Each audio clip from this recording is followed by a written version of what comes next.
drill po, kamusta po? And paano natin ito implement nationwide? Maganda po.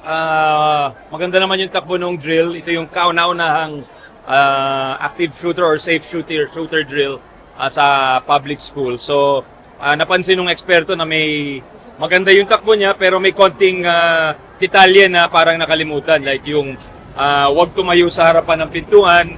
Dapat, kasi yung pintuan, tatagos yung bala dun eh. So, ang sabi niya dapat sa pader, doon tayo sa pader. Gagawa tayo ng, maglalagay tayo ng mga tables at chairs sa harapan ng pintuan para ma-prevent yung shooter para pumasok.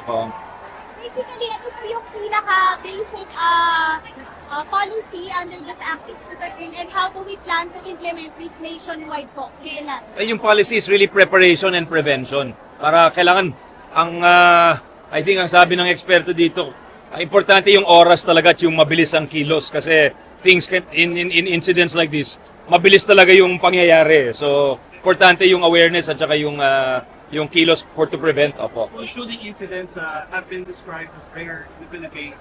Why is it important to have drills like this? And on the flip side, it seems like stabbing incidents are more frequent. So what are we doing about that? Are we considering supporting proposals to lower the age of criminal liability? Well, that's not, yung sa lowering the age, siguro we'll leave that to Congress, no?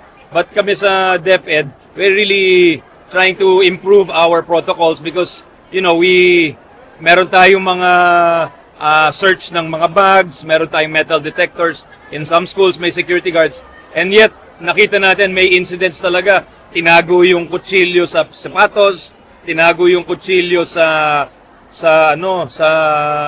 underwear. So nakapasok pa rin. So we really have to be very creative and adjust dito sa mga panibagong ginagawa ng ating mga perpetrators. Sa dito sa Manila Science High, itong drill na ito magiging mandatory pa siya sa lahat ng grade school at high school. Yes. Yes, so we intend to roll it out talaga. Lahat, kailangan lahat. Opo. Kailan? Well, as much as we can, we will do it as often as we can kasi kailangan ulit-ulitin yan eh. Sir, kailan na po yung nationwide na rollout nito? Kasi nasimulan na this day po sa Manila. Kailan Yes. yung nationwide? Well, we'll be rolling out as we speak. Rolling, kumbaga talagang rolling siya. Meaning, every day in different places, magkakaroon tayo. Meron na bang sunod, sir? Meron na bang sunod? Yes, ongoing yan. We're coordinating with the regional directors, kaya nandito sila kasi they want to see how long it will take, what are the logistical requirements, etc. Sir, yung mga bata po kayo nakipang pumasok, yung mga magulang, kasi I'm sure nababalita na yung kaliwanganan, yung nagpapustpone ng klase dahil may threats. So, anong message po ninyo sa mga estudyante, pati mga magulang nila na natatakot na pumasok sa eskwela? Yes, aminado ho naman tayo na dumadalas ho yung insidente ng violence. Sabi nga ng eksperto, dala rin ng exposure sa mga damaging social media sites at mga yung mga masasamang influencer at saka yung mga groomers, yung mga terrorist groups online actively recruiting na. So sa amin, we're trying to limit yung exposure ng mga bata dyan at para sa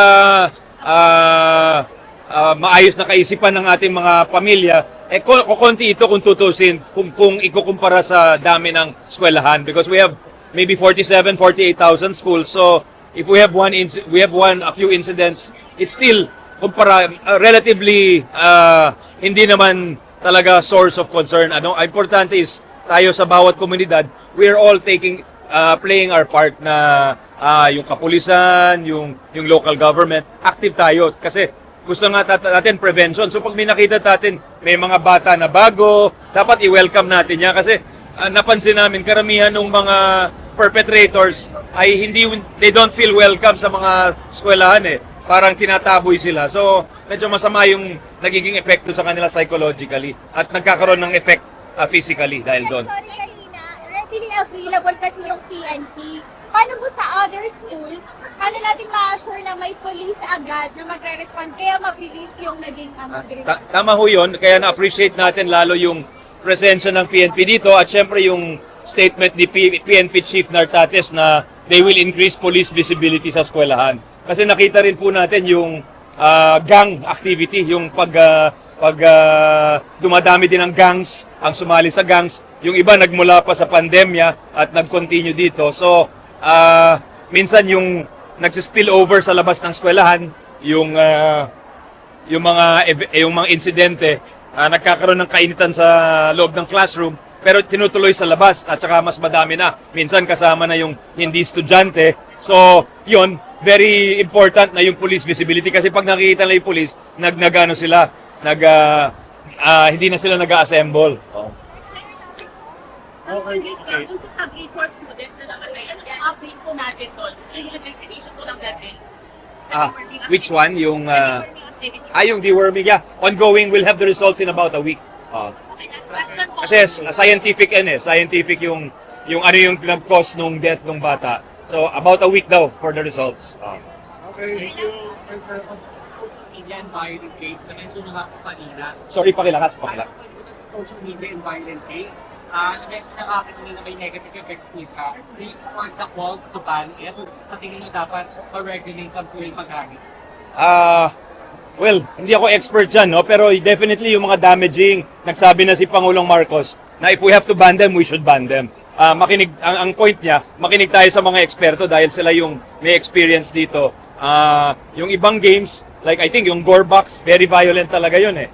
Dahil yung punto nung laro na yon is mag-organize as gangs and to inflict harm upon the other. So yun talaga, palagay ko yung mga ganon dapat i-ban or i-regulate na talaga. Sorry, sa class, Sir, may additional sir, po ba lang. na funding for this, na securities and CCTVs, ganyan? Well, it's part of the school maintenance natin sa general maintenance ng DepEd. Kadagdagan ba by 2027? Hopefully. Oo. Sana. Depende sa Congress yan. Oo. Pero wala po kayong ipopropose na additional funding? No, we will propose. We're proposing funds for security guards. We're also proposing funds for metal detectors. So, Magkano, sir? parang kung ideally, mga 8 billion yan to cover all the schools. Nationwide. Thank you po. Aside po sa pag-aantay for hiring of school counselor associates, how DepEd will improve po mental health services knowing na mahalaga rin yung psychological first aid for this kind of drills? Well, ina-activate talaga natin yung learners protection offices sa mga eskwelahan at yung designated faculty member in the absence of a guidance counselor. Talaga we're making sure that they receive all the possible trainings at para yung yung to foster the sense of community sa eskwelahan. Sir, sorry, basic lang. Yeah. May active shooter, anong gagawin ng mga estudyante sa faculty?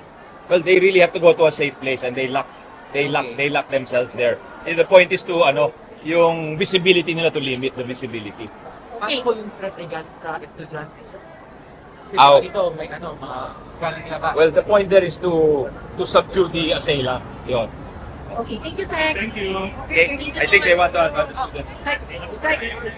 Sige. Last question po, from the students Can you speak up a little bit? Oh, sorry. From the students' point of view po, what can we expect more from the Department of Education para po mabawasan din yung mga violence and threats inside the schools? And paano po kami makakasiguro na matutulungan po talaga kami ito? And hindi lang po talaga ito isang parang isang dreams makakalimutan po, pero makakatulong po talaga ito para mag-promote ng magandang environment sa mga estudyante. Well, yung bumibili tayo ng mga metal detectors, we're hiring security guards, pero limitado din yung pondo. So, again, in the long term, we're proposing more funding from the House of Representatives and the Senate.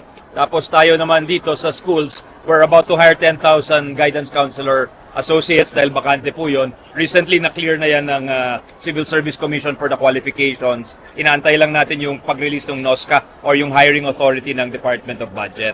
So yun yung nakikita natin. But of course, many things have to be done. We're coordinating also with the churches, with the schools, with the community, the local government para one government approach, one school approach tayo.